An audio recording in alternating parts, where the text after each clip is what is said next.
పహల్గామ్లో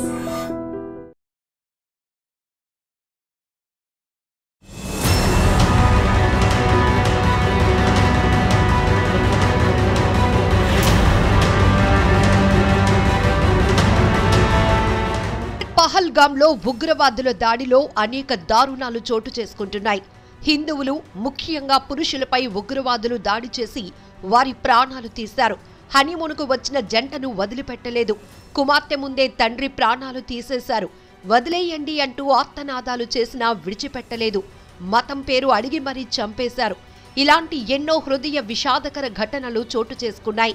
ఈ మారణ హోమంలో రక్తపు మడుగులు, ఆ మడుగుల్లో అక్కడక్కడ మృతదేహాలు, ఆ మృతదేహాల పక్కన రక్తంతో తడిచి విషన్న వదనంతో కూర్చున్నవారు కొందరు. అయిన వారిని తమ కళ్ళ ముందే ఎవరో తుపాకీతో కాల్చేస్తే చూసి గుండె లవిసేలా ఏడుస్తున్నవారు మరికొందరు. భయ్యా, నా భర్తను కాపాడండి, దయచేసి సాయం చేయండి, మమ్మల్ని రక్షించండి అని చేతులు జోడించి వేడుకుంటున్నవారు ఇంకొందరు.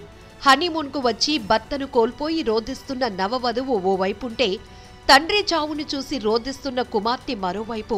పహల్గామ్లో పర్యాటకులపై ఉగ్రదాడి అనంతరం రక్తధారలతో తడిచిన పచ్చిక బయళ్లలో కనిపించిన హృదయ విదారక పరిస్థితి ఇది. ఎక్కడ్నించో హఠాత్తుగా వచ్చిన ఉగ్రవాదులు హిందువులు, మరీ ముఖ్యంగా పురుషులే లక్ష్యంగా కాల్పులు జరిపారు.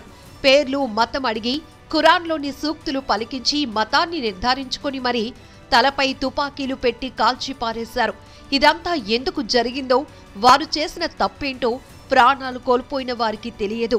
ఇక అయిన వారిని కళ్ళెదుటే కోల్పోయిన వారి ఆవేదనలు హృదయాలను కలిచివేస్తుండగా అందాల కశ్మీరం రక్త కన్నీరు పెట్టింది.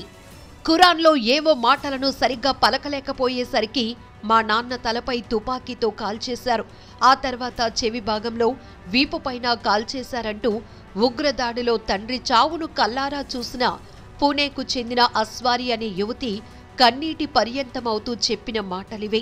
పూణేకు చెందిన సంతోష్, జగదలే దంపతులు, వారి కుమార్తె అస్వారి మరో ఇద్దరు కలిసి కశ్మీర్ పర్యటనకు వచ్చారు.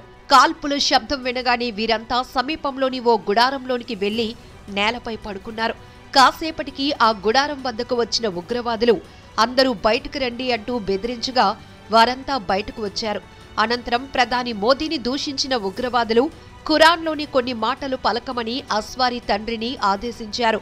ఆ మాటలు చెప్పలేకపోయేసరికి ఉగ్రవాదులు ఆయన్ను కాల్చేశారు.